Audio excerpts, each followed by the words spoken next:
Mon nom est Julia Simmons.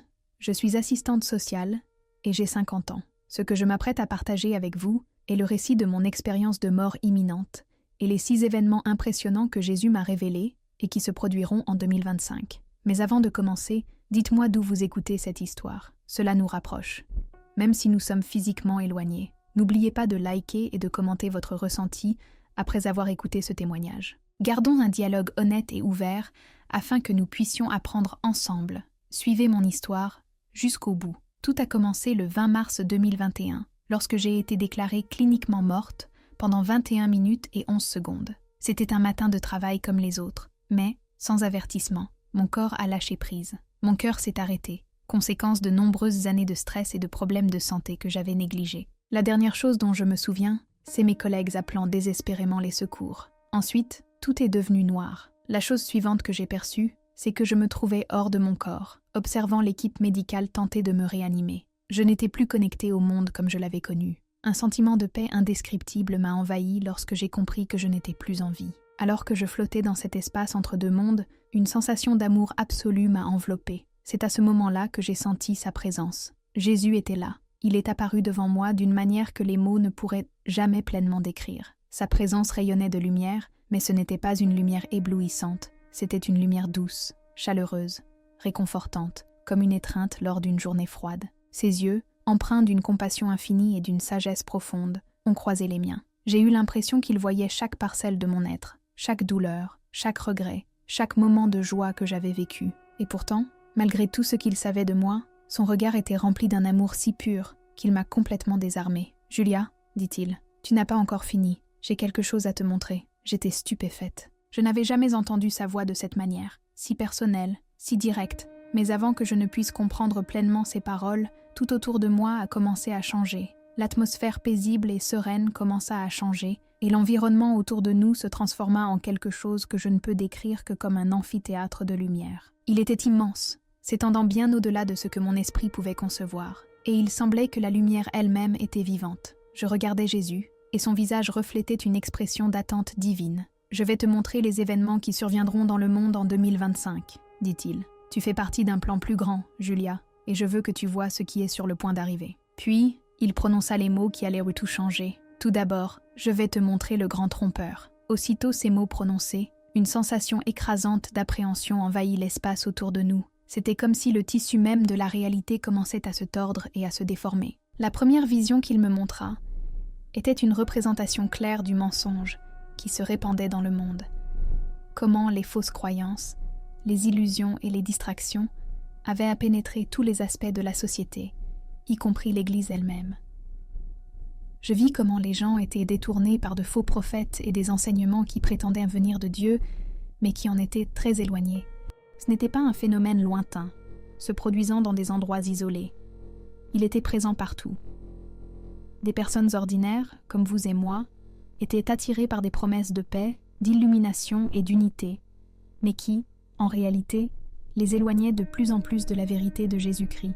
La partie la plus troublante fut de voir à quel point ces mensonges prenaient de l'ampleur et de l'influence, convainquant des millions, voire des milliards de personnes qu'elles suivaient la vérité, alors qu'en réalité, elles marchaient dans les ténèbres. Beaucoup seront trompés dans les derniers jours, me dit Jésus. Cela commencera subtilement, mais s'amplifiera. Ceux qui ne seront pas fermement ancrés dans ma parole seront emportés par le courant. Je vis des gens embrasser les philosophies du nouvel âge, croyant que toutes les voies menaient à Dieu. J'assistais à des mouvements spirituels, prônant l'autosuffisance et l'humanisme, mettant la quête d'illumination personnelle au-dessus des vérités divines, révélées dans les Écritures. C'était comme si un immense nuage de confusion avait enveloppé le monde. Plus les gens cherchèrent des réponses, plus ils s'éloignaient de la véritable lumière. Mais alors que cette scène menaçait de me submerger dans le désespoir, Jésus dit « Regarde ». En un instant, l'atmosphère changea à nouveau. Ce qui apparut devant moi fut une scène d'une lumière si intense que les ténèbres alentour semblaient insignifiantes. C'était comme si le tissu même de l'existence était illuminé de l'intérieur.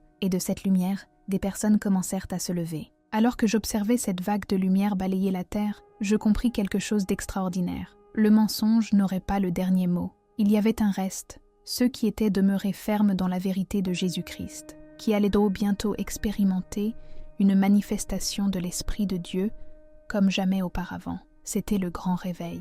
Là où les ténèbres augmentent, ma lumière brille encore plus intensément, dit Jésus. La première scène du réveil qu'il me montra se déroulait dans un bureau de haute technologie au cœur de la Silicon Valley.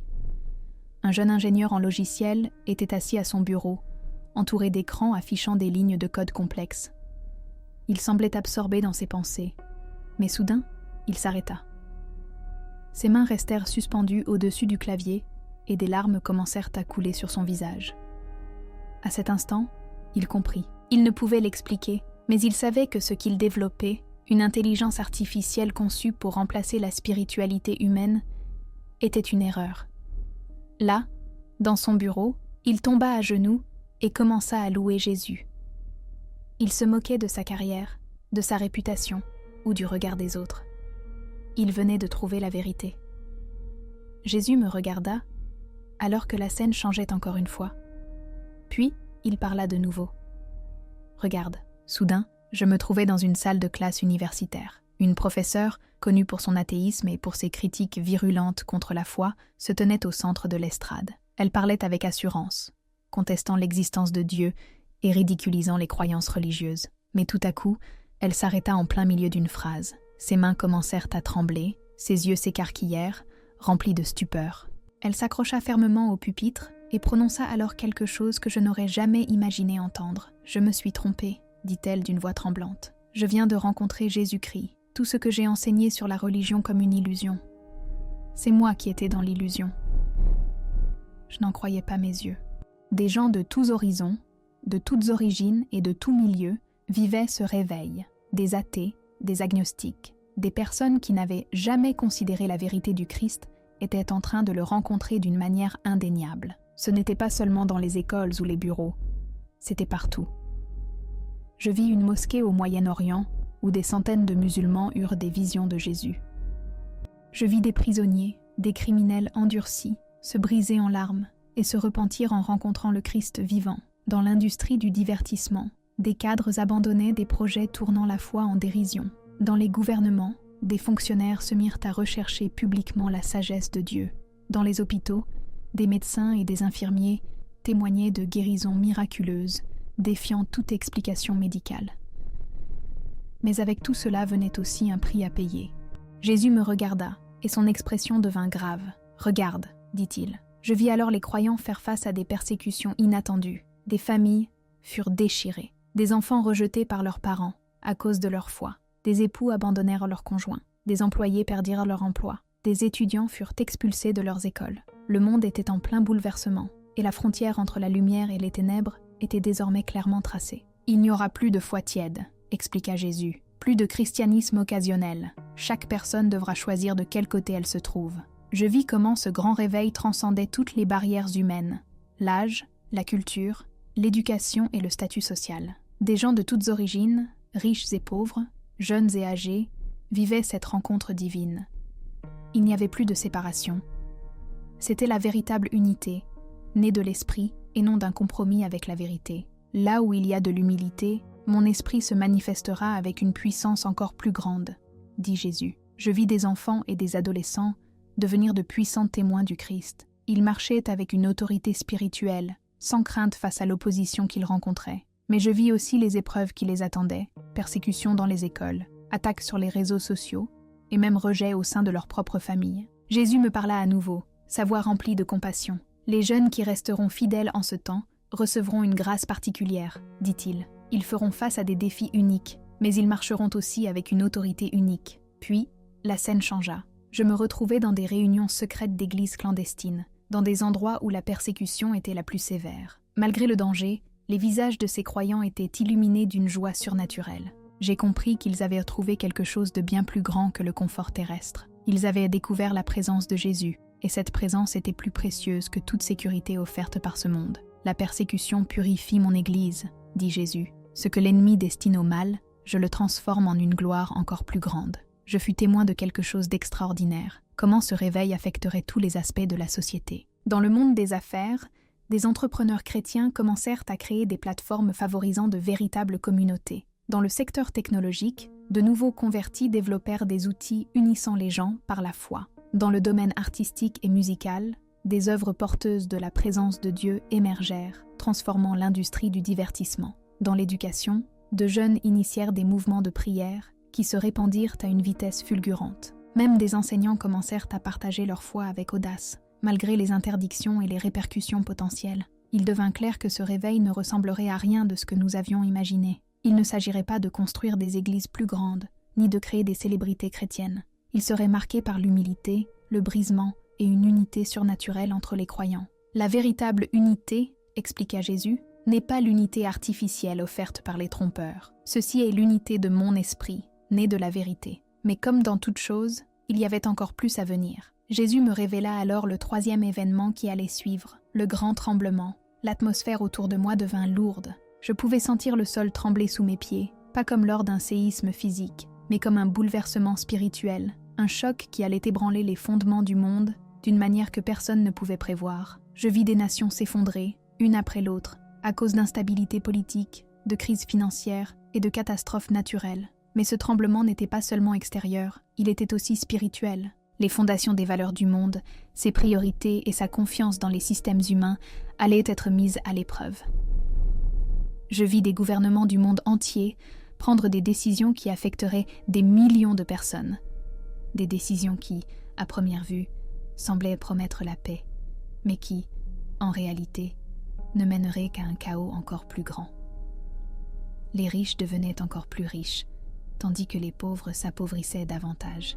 L'écart entre eux grandissait à une vitesse alarmante. La fausse paix promise par les dirigeants mondiaux n'était qu'une illusion temporaire. Et au fond, tous savaient de cela. Mais ce bouleversement devint soudainement plus personnel. Je vis des familles se briser à cause de divisions profondes sur leurs valeurs, leurs croyances opposées et leur incapacité à discerner la vérité. Des communautés autrefois unies commencèrent à se fracturer. Ce n'était pas de simples désaccords entre individus. C'était un affrontement qui touchait même les institutions jadis considérées comme inébranlables. Le plus surprenant fut de constater que ce tremblement n'épargnait pas ceux qui connaissaient déjà le Christ. Même les croyants étaient secoués par cette tempête. Alors que j'observais cette vision, Jésus me parla. Le monde est sur le point de vivre un bouleversement spirituel qui mettra à l'épreuve le cœur de chaque être humain. Ceux qui ont bâti leur vie sur autre chose que moi réaliseront à quel point leurs fondations sont fragiles. Je pouvais ressentir la tension dans l'air, se reflétant sur les visages et dans le cœur des gens autour de moi. Beaucoup cherchaient désespérément des réponses, tentant de s'accrocher à tout ce qui pouvait leur apporter une illusion de stabilité. Mais plus ils essayaient, plus ils se rendaient compte que tout leur échappait entre les doigts. Je vis des familles se disputer, des églises se diviser, et des croyants remettre en question les fondements mêmes de leur foi. Il y aura une grande tromperie durant cette période, continua Jésus. Beaucoup seront séduits par des promesses de sécurité et de confort, mais ces promesses sont fausses. Seuls ceux qui chercheront la vérité en moi resteront inébranlables. J'observais les gens tenter de donner un sens au chaos.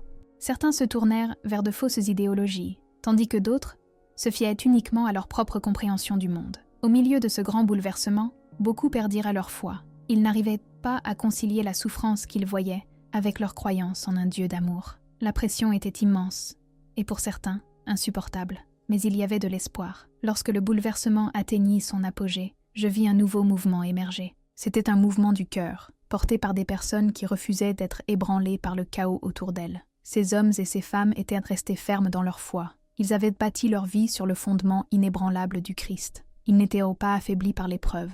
Au contraire, ils en ressortaient tout plus forts. Leurs racines étaient profondes, et même face aux plus grandes adversités, ils ne vacillaient pas. Jésus me regarda, alors que la vision du grand bouleversement s'estompait et me dit « C'est dans l'épreuve que mon peuple est purifié. Ils persévéreront, et à travers leur persévérance, ils brilleront. » Puis, Jésus me révéla le 4e événement qui se produira en 2025, le grand réveil de la moisson. Je fus transporté dans un immense champ s'étendant à perte de vue. Les épis de blé doré étaient en mûr, prêts pour la moisson. C'était une scène d'une beauté indescriptible, mais une profonde urgence régnait dans l'air. Jésus était à mes côtés, ses yeux remplis d'amour et de désir, contemplant le champ devant nous.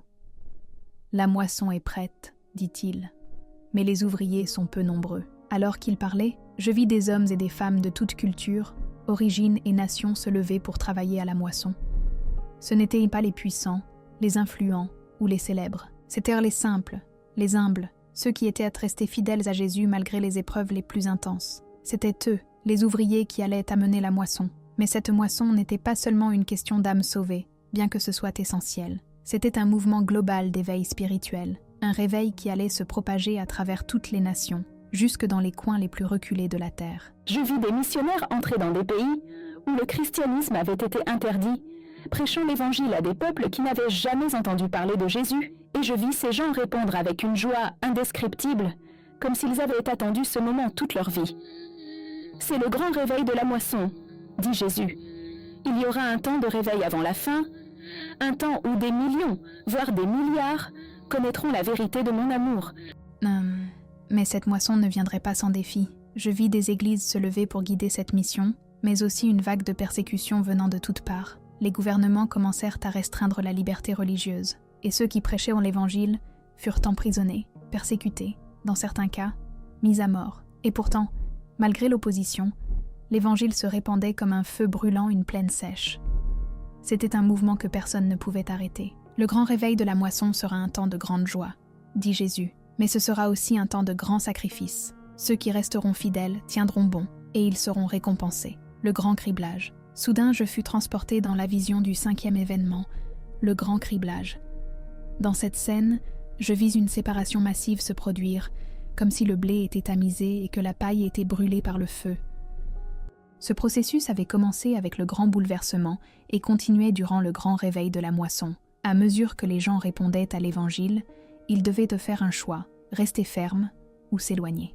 Le criblage était une période d'épreuve, un temps où les véritables disciples du Christ seraient révélés. Je vis des personnes qui avaient autrefois fait partie de l'Église et professaient leur foi en Christ s'éloigner.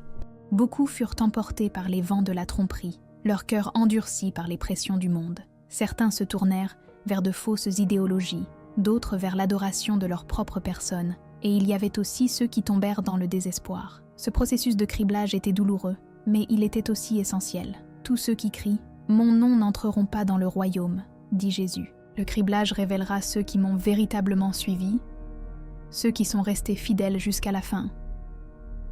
Mais au milieu de cette séparation, il y avait aussi une grande joie.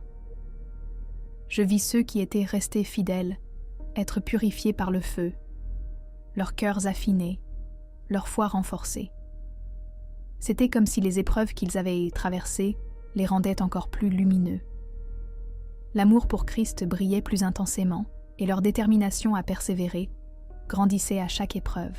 Le criblage est nécessaire, dit Jésus. C'est par le feu que mon peuple est purifié. L'apparition de l'Antéchrist. Et enfin, le 6e événement que Jésus me montra fut l'apparition de l'Antéchrist. En un instant, Jésus me révéla l'ascension d'un leader charismatique, une figure qui émergerait en pleine crise mondiale. Ce leader aurait le pouvoir d'unir les nations, apportant une paix illusoire qui tromperait les foules. Il était un maître de la manipulation, capable de convaincre les gens qu'il détenait toutes les réponses. Il incarnait tout ce que le monde désirait, une solution à ses problèmes, un prétendu sauveur promettant l'unité et la prospérité. Mais derrière cette façade se cachèrent des ténèbres profondes. Je le vis face à une immense foule. Ses yeux brillaient d'une intensité presque surnaturelle. Les gens l'acclamaient, croyant qu'il était leur Messie. Ils l'adoraient, sans se rendre compte qu'ils adoraient l'Antéchrist. Jésus me regarda alors que j'assistais à cette scène. « Beaucoup le suivront, dit-il. Mais vous, mon peuple, ne vous laissez pas tromper. Il est une contrefaçon. Il apportera la destruction, non le salut. » Je vis des personnes autrefois solides dans la foi